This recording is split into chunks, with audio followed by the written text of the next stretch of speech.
प्रदेश के उधम सिंह नगर में बाजपुर दरोगा ने पत्नी से विवाद के मेरठ पुलिस लाइन में खुद को गोली से उड़ा डाला। दरोगा इंद्रजीत सिंह सराहनपुर में तैनात था। मृतक बाजपुर के ग्राम महेशपुर का निवासी बताया जा रहा है। फोन सूचना मिलते ही परिवार में शोक छा गया। पुलिस के मुताबिक सहारनपुर के कोतवाली नगर में तैनात दरोगा इंद्रजीत सिंह ने मेरठ पुलिस लाइन स्थित अपने सरकारी आवास पर गोली मारकर आत्महत्या की है।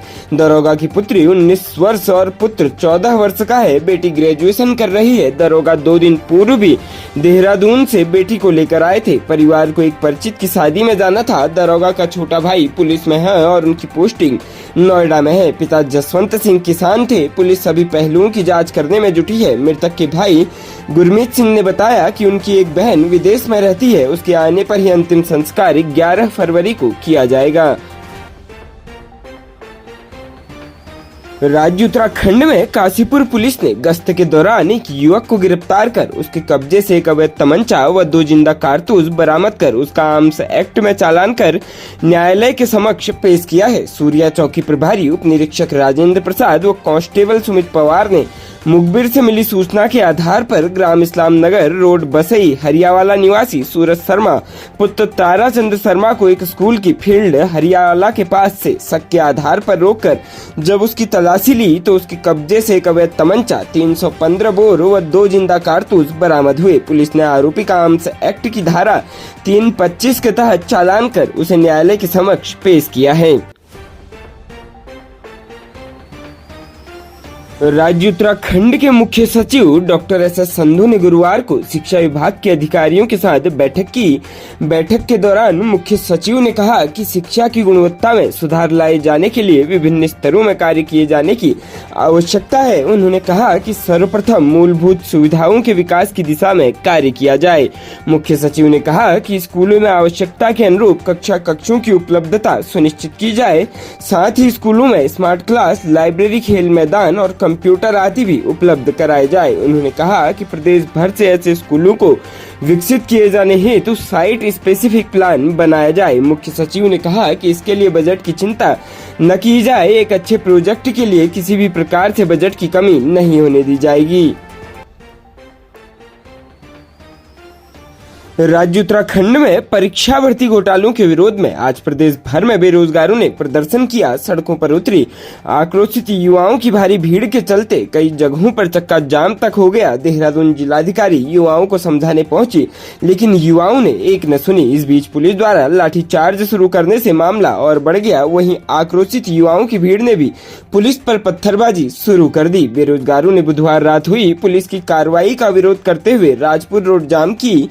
अधिकारियों ने समझाने का प्रयास करने पर जब युवा नहीं माने तो पुलिस ने लाठीचार्ज किया। इससे भड़के युवाओं ने पुलिस कर्मियों पर पथराव कर उन्हें दौड़ा दिया। पीएसी की मदद से लाठीचार्ज कर युवाओं को तितर-बितर किया गया। इसके बाद भी वे नहीं माने तो करीब 300 युवाओं को गिरफ्तार कर सुद्धोवाला जेल भेजा गया। इस प्रदर्शन और उपद्रव के दौरान कई युवा बेहोश भी हुए। साथ ही पथराव में कई पुलिस कर्मियों को भी चोट आई है।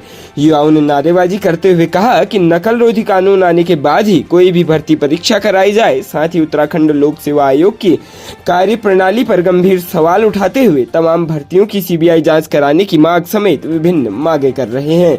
बेरोजगार संघ की मांग है कि हाई कोर्ट के जज की निगरानी में भर्तियों में धांधली की सीबीआई जांच हो। नकल रोधी कानून आने तक कोई भी भर्ती परीक्षा न हो। 12 फरवरी को होने वाली भर्ती परीक्षा पटवारी परीक्षा टाली जाए। नकलचियों के नाम सार्वजनिक किए जाएं और आयोग के अधिकारियों कर्मचारियों की निष्पक्ष जांच हो। अंदर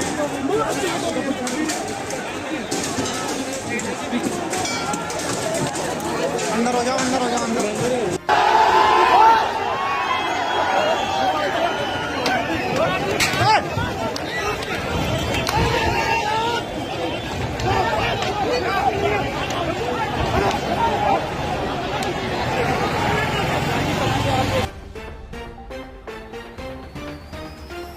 उत्तराखंड प्रदेश में प्रतियोगी परीक्षाओं में पारदर्शिता एवं शुचिता को सुनिश्चित करने के लिए राज्य सरकार द्वारा कल दिनांक 9 फरवरी 2023 को उत्तराखंड प्रतियोगी परीक्षा भर्ती में अनुचित साधनों की रोकथाम व निवारण के उपाय अध्यादेश 2023 को मुख्यमंत्री पुष्कर सिंह धामी द्वारा अनुमोदन प्रदान किया गया। इस अध्यादेश में दोषियों के विरुद्ध सख्त प्रावधान किए गए हैं। यदि कोई व्यक्ति प्रिंटिंग प्रेस, सेवा प्रदाता संस्था, प्रबंध तंत्र, कोचिंग संस्थान इत्यादि अनुचित साधनों में लिप्त पाया जाता है तो उसके लिए आजीवन कारावास तक की सजा तथा 10 करोड़ रुपए तक के जुर्माने का प्रावधान किया गया है। यदि कोई व्यक्ति संगठित रूप से परीक्षा कराने वाली संस्था के साथ षड्यंत्र करता है तो आजीवन कारावास तक की सजा एवं 10 करोड़ रुपए तक के जुर्माने का प्रावधान किया गया है। यदि कोई परीक्षार्थी प्रतियोगी परीक्षा में स्वयं नकल करते हुए या अन्य परीक्षार्थी को नकल कराते हुए अनुचित साधु में लिप्त पाया जाता है तो उसके लिए 3 वर्ष के कारावास व न्यूनतम 5 लाख के जुर्माने का प्रावधान किया गया है। यदि वह परीक्षार्थी दोबारा अन्य प्रतियोगी परीक्षा में पुनः दोषी पाया जाता है तो न्यूनतम 10 वर्ष के कारावास तथा न्यूनतम 10 लाख रुपए जुर्माने का प्रावधान किया गया है। यदि कोई परीक्षार्थी नकल करते हुए पाया जाता है तो आरोप पत्र दाखिल होने की तिथि से 2 से 5 वर्ष के लिए डिबार करने तथा दोष सिद्ध ठहराए जाने की दशा में 10 वर्ष के लिए समस्त प्रतियोगी परीक्षाओं से डिबार किए जाने का प्रावधान किया गया है। यदि कोई परीक्षार्थी दोबारा नकल करते हुए पाया जाता है तो क्रमशः 5 से 10 वर्ष के लिए तथा आजीवन समस्त प्रतियोगी परीक्षाओं से डिबार किए जाने का प्रावधान किया गया है। अनुचित साधनों के इस्तेमाल से अर्जित संपत्ति की कुर्की की जाएगी तथा इस अधिनियम के अंतर्गत अपराध संज्ञेय, गैर जमानती एवं असमनीय होगा। राज्य उत्तराखंड के रुड़की के भगवानपुर के सिसोना गांव में बच्चों को लेकर हुए विवाद में युवतियों में जमकर मारपीट हुई और लाठी डंडे चले, जिसमें एक पक्ष की 2 युवतियां घायल हो गई। मारपीट का वीडियो सोशल मीडिया पर तेजी से वायरल हो रहा है, जिसमें 3 युवतियां एक युवती को बाल पकड़कर नीचे गिरकर लाठी डंडों से पीटती हुई नजर आ रही है। बीच बचाव करने आई दूसरी युवती के साथ भी मारपीट की गई। सूचना मिलने पर पहुंची मंडावर चौकी पुलिस ने घायलों को अस्पताल में भर्ती कराया, जहां युवतियों को प्राथमिक उपचार दिया गया, जबकि एक पक्ष की युवती को गंभीर चोटें आई है। वहीं दोनों पक्षों की ओर से पुलिस को तहरीर दी गई है। पुलिस तहरीर के आधार पर पूरे मामले की जांच में जुट गई है। दरअसल 2 दिन पहले कुछ युवतियों में बच्चों को लेकर हुए विवाद में मारपीट हो गई थी। तब तो बीच बचाव कर युवतियों को समझाकर झगड़ा खत्म करा दिया था, लेकिन 2 दिन बाद फिर से कहासुनी हुई और 3 युवतियों ने एक पक्ष की युवती पर बाल पकड़कर लाठी डंडों से जमकर मारपीट कर दी, जिसकी वीडियो वहां खड़े किसी व्यक्ति द्वारा बना ली गई। अब पुलिस वीडियो के आधार पर आरोपी युवतियों की तलाश कर रही है और पूरे मामले की जांच में जुट गई है। ये दौड़ने वाले कौन है? इधर बहुत हाथ चल रहा है सब बलियान वाली का।